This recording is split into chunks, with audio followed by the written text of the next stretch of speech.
Italy family visa family reunification বা রিকনজিউনজিমেন্টো familiar নিয়ে 2026 সালের একদম নতুন নিয়ম ও আপডেটগুলো নিচে বিস্তারিত আলোচনা করা হলো।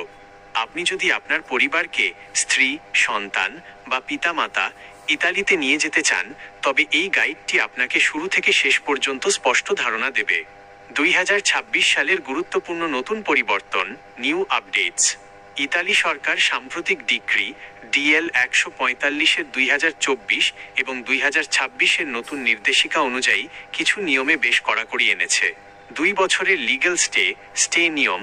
এখন থেকে ইতালিতে থাকা স্পন্সরকে ফ্যামিলি ভিসার আবেদন নুল্লা ওস্তা করার আগে ইতালিতে অন্তত 2 বছর বৈধভাবে বসবাসের পারমিট পেরমেসো ডি সোগজিওর্নো থাকতে হবে।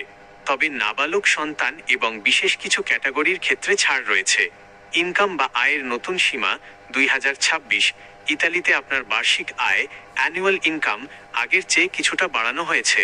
2026 সালের নিয়ম অনুযায়ী সর্বনিম্ন আয় হতে হবে একজন ফ্যামিলি মেম্বার আনার জন্য 10,651 ইউরো 68 সেন্ট ইউরো বছর।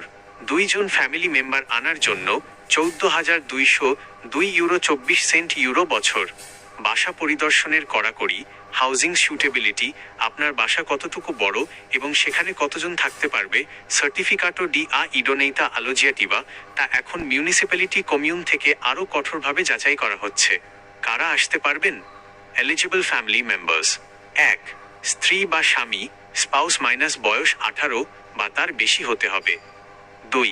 নাবালক সন্তান, 18 বছরের নিচে, অবিবাহিত সন্তান। 3. নির্ভরশীল পিতামাতা, পিতামাতার বয়স 65 এর নিচে হলে প্রমাণ করতে হবে যে দেশে তাদের দেখাশোনা করার মতো আর কোনো সন্তান নেই। আর বয়স 65 এর বেশি হলে মেডিকেল গ্রাউন্ড বা গুরুতর স্বাস্থ্যগত সমস্যার কারণে নির্ভরশীলতা দেখাতে হবে। ফ্যামিলি ভিসার মূল ধাপসমূহ, step by step process. Visa পাওয়ার প্রক্রিয়াটি মূলত 2টি প্রধান ভাগে বিভক্ত। ধাপ 1, ইতালিতে নুল্লা ওস্তা বা ক্লিয়ারেন্সের আবেদন।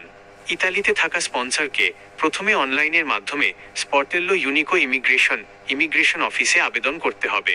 এর জন্য প্রয়োজনীয় ডকুমেন্ট: স্পন্সরের বৈধ পারমিট পেরমেসো ডি সোজিওর্নো, আয়ের প্রমাণপত্র সিইউডি বাই ইউনিকো, বাসার উপযুক্ততার সার্টিফিকেট ইডোনেইতা আলোজিয়াটিভা, পাসপোর্টের কপি এবং family relation certificate, marriage certificate, birth certificate যা ইতালিয়ান অনুবাদ ও লিগালাইজড করা।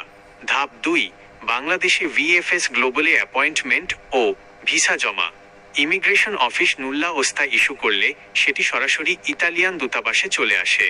ইস্যু হওয়ার পর থেকে 6 মাসের মধ্যে বাংলাদেশে থাকা ফ্যামিলি মেম্বারদের ভিসার জন্য আবেদন করতে হবে।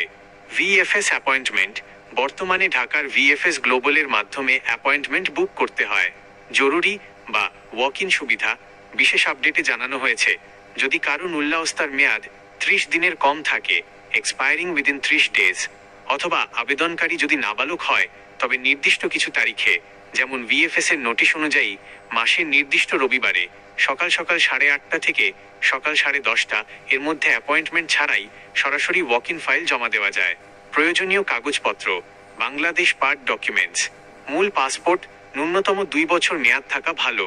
ইতালি থেকে পাঠানো মূল নুল্লা ওস্তা এবং স্পন্সরের পারমিট ও আইডি কার্ডের কপি। পারিবারিক সম্পর্কের প্রমাণ: স্ত্রীর জন্য নিকাহনামা ও ম্যারেজ সার্টিফিকেট আইন মন্ত্রণালয় ও পররাষ্ট্র মন্ত্রণালয় থেকে সত্যায়িত এবং ইতালিয়ান দূতাবাসে অনুমোদিত সেন্টার থেকে অনুবাদকৃত। সন্তানের জন্য জন্ম নিবন্ধন সনদ, অনুবাদ ও সত্যায়িত। সঠিকভাবে পূরণকৃত ভিসা অ্যাপ্লিকেশন ফর্ম এবং পাসপোর্ট সাইজ ছবি। সতর্কতা: নুল্লা ওস্তা পাওয়ার পর দ্রুত ডকুমেন্ট অনুবাদ ও সত্যায়নের কাজ শেষ করুন। ভিএফএস এর স্লট বা অ্যাপয়েন্টমেন্টের জন্য নিয়মিত তাদের অফিসিয়াল ওয়েবসাইট মনিটর করুন, কারণ থার্ড পার্টি বা দালালের খপ্পরে পড়লে টাকা ও সময় দুটোই নষ্ট হওয়ার ঝুঁকি থাকে।